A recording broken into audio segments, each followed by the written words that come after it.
नमस्कार दोस्तों, मेरा नाम है मयूर लूखर। आप देख रहे हैं बियॉन्ड बॉलीवुड प्लस। है तो ये 14 फरवरी यानी कि प्रेम उत्सव दिवस। पश्चिमी देशों में तो इसे वैलेंटाइंस डे मनाते हैं। 1990 से भारत में भी वैलेंटाइंस की प्रथा शुरू हुई थी। खैर, कम से कम आज के दिन सिनेमा की बात करूं तो यहाँ कोई प्रेम से ज्यादा यहाँ पे देश प्रेम की कहानी आपको देखने को मिलेगी। जो कि है ये film Chhaava, directed by Laxman Utekar, starring Vicky Kaushal, Rashmika Mandanna and Akshaye Khanna in the leading roles. Film पे बात होगी, लेकिन उससे पहले आप जल्दी से मेरे चैनल को सब्सक्राइब कीजिए and don't forget to press the bell icon. Vicky Kaushal की फिल्म छावा, इसे वैसे तो दिसंबर में आना था पुष्पा 2 के साथ, लेकिन फिर इसे पोस्टपोन कर दिया गया। अब 14 फरवरी को ये फिल्म आ चुकी है। ट्रेलर से इसकी कहानी का सिद्ध हो गया था कि कैसे एक बायोग्राफिकल फिल्म है, हिस्टोरिकल फिल्म है on the life of the great Chhatrapati Sambhaji Maharaj, जो द ग्रेट शिवाजी महाराज के बेटे थे। And Sambhaji Maharaj was the second Maratha king. इतिहास के पन्नों में इनका जिक्र तो किया गया है, but may be not so much in detail. But I am sure कि जो मराठी लिटरेरी सीन है वहां तो इनके बारे में लिखा गया है। बल्कि मैं पढ़ रहा था कि इनके ऊपर कुछ मराठी फिल्में बनी, एक मराठी सीरीज भी बना है।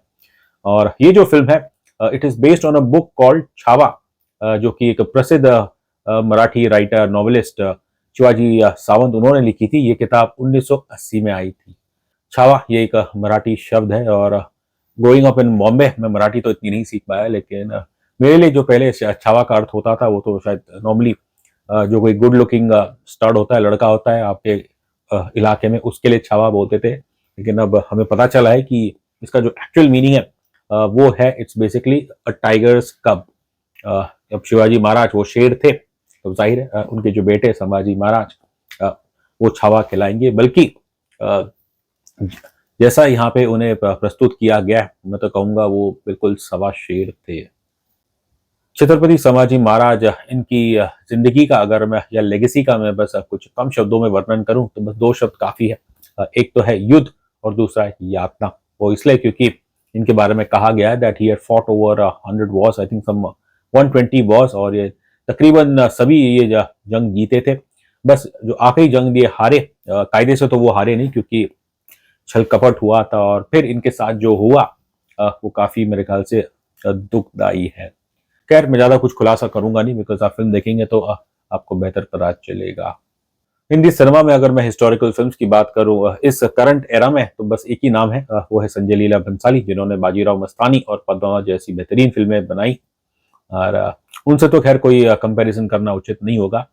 इंटरेस्टिंग बात ये थी कि छावा को बनाने वाले हैं हमारे लक्ष्मण उटेकर साहब, जिन्होंने इससे पहले ज्यादातर मैडोक फिल्म के साथ कॉमेडीज ही बनाई है, rom coms, even a social comedy like मिमी। तो पहले तो मैं हैरान हुआ था कि लक्ष्मण उटेकर साहब एक बड़ी शख्सियत छत्रपति संभाजी महाराज के ऊपर फिल्म बना रहे हैं, तो ये कैसे बनाएंगे। सच कहूं तो दुर्भाग्य से ये फिल्म के अंदर मुझे स्क्रीन प्ले दिखाई नहीं है, क्योंकि बस जैसे कि मैंने पहले कहा था कि जो लेगेसी है संभाजी महाराज की वो थी युद्ध और यातना। बस इसमें कोई स्क्रीन प्ले नहीं दिखता, बस आपको युद्ध युद्ध, war after war, war after war, और फिर जो यातना है बस वही देखने को मिलेगी। बैठे बैठे मैं सोच रहा था कि अगर छत्रपति संभाजी महाराज वो हमारे हीरो हैं, all the Maratha kings are heroes, अब उन्हें पीड़ा में देख के क्या मुझे कैसे महसूस होगा। फ्रैंकली स्पीकिंग मुझे वो बिल्कुल कंफर्टेबल नहीं लग रहा था। और ये दिखाने से आप क्या जताना चाह रहे हो? Yes, he was brave, he was perhaps incredible physical strength, mental toughness, but जो यातना के उनके सीन्स हैं मेरे ख्याल से कुछ ज़्यादा ही उसे स्ट्रेच कर दिया गया है। मेरा मानना है कि जब आप रियल हीरोज, रियल खासकर हिस्टोरिकल फिगर्स, उनके ऊपर आप फिल्म बनाते हो तो फिर वो ऐसे नहीं लगनी चाहिए कि जैसे मैं कोई एक सुपर हीरो को देख रहा हूँ। और दुर्भाग्य से यहाँ पे जिस तरह से विकी कौशल को प्रस्तुत किया गया है, स्पेशली इन दो एक्शन सीन, तो वो तो लग ही रहा है कि जैसे बस कोई सुपर हीरो है। And what's not really helping is also the background score, जो सरप्राइजली ए.आर. रहमान साहब का है। मतलब उस जमाने में आप कुछ बैकग्राउंड स्कोर में गिटार विटार डाल रहे हो, भाई क्या चीज है ये। बट द डिसअपॉइंटिंग पार्ट इस फिल्म की वही है कि लेंथ काफी लंबी है, लेकिन बस शुरू से अंत तक देखे, it's war after war and then the यातना। And I hardly got to see the the man behind Chhatrapati Sambhaji Maharaj. इस स्क्रीन प्ले में तो वो मुझे दिखा नहीं, बिकॉज डायरेक्टर लक्ष्मण उटेकर साहब ने सोचा that he will honour the warrior in Sambhaji, और इसलिए बस जंग पे जंग वो दिखाते चले गए। लेकिन वो भूल गए कि cinema is all about telling human stories. Character को आपने डेवलप नहीं किया, बस उसे एक वॉरियर बना के छोड़ दिया है। अब नाम है छावा, और बस वैसा ही वो एक टाइगर के कब की तरह, बस इनफैक्ट यहाँ तो मैं कहूंगा वो सवा शेर है। बस Vicky Kaushal is just roaring from one scene to another, one word to another, बस वो वाह वाह वाह बस वही कर रहे हैं। एक्टिंग आपको यहाँ पे दुर्भाग्य से, I never thought that I will ever say this for Vicky Kaushal. यहाँ मुझे विकी कौशल बस रोर पे रोर कर रहे हैं, धाड़ पे धाड़ मारे जा रहे हैं, बट एक्टर कहाँ गया विकी कौशल के अंदर? Is a terrific actor. पता नहीं मुझे ऐसा क्यों लग रहा है कि ये परफॉर्मेंस देखने के बाद शायद डायरेक्टर साहब ने सोचा होगा कि बस केवल शायद एक लुक टेस्ट पे उन्होंने यहाँ पे विकी कौशल को फाइनलाइज कर दिया। लेकिन यहाँ पे भी मैं कहूंगा डायरेक्टर साहब की गलती है और उनके जो राइटर्स है, आपने तो उन्हें एक प्रॉपर कैरेक्टर लिख के ही नहीं दिया। So you have just reduced your hero, your warrior, to just a warrior. Vicky Kaushal, for the first time, I felt that he looked out of depth.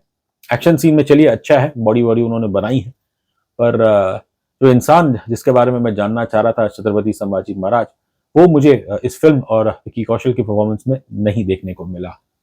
Rashmika Mandanna, always a pleasing personality, she is done fabulous work in films like Pushpa 2, Animal में भी उनका बढ़िया काम था। लेकिन यहाँ कहना पड़ेगा कि दुर्भाग्य से मेरे ख्याल से कास्टिंग गलत हो गई है उनकी यहाँ पे, क्योंकि वो अपनी साउथ इंडियन जो उनकी टोन है विच इज नेचुरल, उसे तो वो यहाँ पे कंट्रोल कर ही नहीं पाए हैं।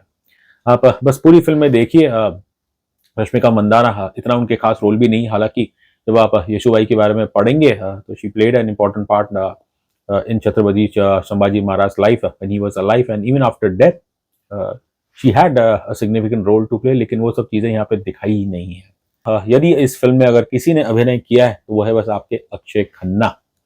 ट्रेलर लॉन्च के दौरान मुझे याद है जब अक्षय खन्ना के ऊपर सवाल हुआ उनकी कास्टिंग को लेके, तो डायरेक्टर साहब और फिर दिनेश विजन ने भी ऐड किया था। उन दोनों ने यही बात कही थी कि अक्षय खन्ना, उन्होंने बस एक शर्त रखी थी कि वो इस किरदार को अपने तरीके से प्ले करेंगे, और जो कि मेरे ख्याल से बहुत ही अच्छा डिसीजन होता, because had you left it to the director, तो वो मेरे ख्याल से यहाँ पे Akshaye Khanna the great actor, उन्हें भी वो आई थिंक दबा देते थे। औरंगजेब और छत्रपति संभाजी महाराज का जो जंग थी 9 साल तक चली थी, और इस पीरियड में आप देखेंगे कि it was a very harrowing time for Aurangzeb, क्योंकि वो मराठा साम्राज्य को हरा नहीं पा रहे थे। पहले शिवाजी और फिर हमारे संभाजी महाराज, वो हमें इनके जितने भी मंसूबे थे हमेशा उसमें ये उसे रोक देते थे जंग करके। और तो फिर बस कैसा औरंगजेब आपको यहाँ पे देखने को मिला? क्या उसे ग्लोरीफाई किया गया? बिल्कुल नहीं, कर ही नहीं सकते। और स्टार्ट एंड तक देखेंगे कि एक फ्रस्ट्रेटेड औरंगजेब आपको देखने को मिलेगा, जो कि सरप्राइजिंगली जीत तो गया है, लेकिन उसके चेहरे पे खुशी नहीं है, बिकॉज वो अपने दुश्मन का जो साहस है, उसका जज्बा है, उसे वो तोड़ ही नहीं पाता है। और यहीं पे मेरे ख्याल से औरंगजेब उसकी मात थी। अक्षय खन्ना, बस यही कहूंगा, एज ऑलवेज वो अपनी 100% एफर्ट देते हैं, और इस फिल्म में वो एकमात्र एक्टर है जिन्होंने मेरे ख्याल से काफी अच्छा काम किया है। म्यूजिक के नाम पे भी आप देखें कुछ समझ ही नहीं आया। ए आर रहमान साहब ग्रेट म्यूजिशियन, लेकिन यहाँ पे वो मुझे मिसफिट लगे। उन्होंने क्या एक आध गाने दिए वो समझ नहीं आ रहे हैं, और जो बैकग्राउंड म्यूजिक भी है वो भी मुझे बहुत ही बेहद बेकार सा लगा। फिल्म के एक्शन सीन में देखिए कुछ तो ओवर द टॉप है, और लेकिन as always with the Marathas they were a great warriors. Guerrilla tactics में वो काफी माहिर थे। अब ये शब्द तो खैर बाद में आए, लेकिन ऐसे वॉरफेयर को तो चैंपियन जो थे वो हमारे मराठा, एटलीस्ट कम से कम हिंदुस्तान में तो हमारे मराठा ही थे। रिलीज से पहले ऐसी फिल्मों के साथ कंट्रोवर्सीज रहती है, और यहाँ पे भी हमने देखा कि कुछ चीजों को लेके कंट्रोवर्सीज हुई थी, हमारा मराठाज वर अपसेट।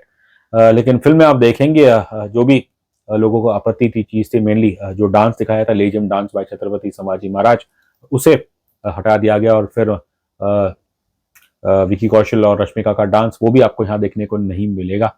और आई थिंक जो अहम कंट्रोवर्सी थी कि ये जो एक फेमस स्लोगन है छत्रपति संभाजी महाराज का अबाउट हिंदवी, तो पहले तो शायद ये शब्द हिंदवी हटा दिया गया था, लेकिन अब फिल्म में तो आपको वो सुनने को मिलेगा। खैर कंट्रोवर्सीज को तो मेकर्स ने एड्रेस कर दिया फाइनल एडिट में, लेकिन जब आपकी फिल्म इतनी खास नहीं हो, स्क्रीन प्ले के नाम पे आपको कुछ देखने को नहीं मिलता, बहुत बेहद कमज़ोर है, अभिनय भी कुछ खास नहीं है सिवाय अक्षय खन्ना का छोड़ के। तो फिर बतौर दर्शक खासकर जिन्हें हिस्टोरिकल फिल्में पसंद है, I don't think they will be that impressed with Laxman Utekar's Chhaava. अब जैसी तैसी ये फिल्म बनी हो, बट मैं फिर भी गुजारिश करूंगा लोगों से इसे जाके देखिए, हमारी हिस्ट्री के बारे में जानिए, छत्रपति संभाजी महाराज उनकी ज़िंदगी के बारे में जानिए। और ऐसी फिल्में जब आती है तो ये एक संदेशा भी लेके आती है, खासकर हमारे यूथ के लिए, कि आपको ये नहीं भूलना चाहिए कि ये जो हमें आज़ादी मिली है, don't take it for granted, क्योंकि लाखों लोगों ने अपनी कुर्बानी दी है, और कई सालों के बाद जाके, अराउंड 607 ईयर्स उसके बाद जाके हमें हमारी इंडिपेंडेंस मिली है। लेकिन दुर्भाग्य से आज ये दौर ऐसा है कि पता नहीं, हमारे युवा को इतिहास के बारे में पता है नहीं, और वो तो बस जो उनकी मर्जी है वही किए जा रहे हैं। हाल ही में जो कांड हुआ है स्टैंड अप कॉमेडी के नाम पे, उसके बारे में तो हम सब जानते ही हैं। एंड तो that's why I appeal to the youth कि आप ऐसी फिल्म देखें ज़रूर, ऐसे बलिदान की फिल्म ज़रूर देखें, तब आपको एहसास होगा कि that we should never take our freedom for granted. रही बात रेटिंग की, तो मैं देता हूँ छावा को 5 में से केवल 2 स्टार्स।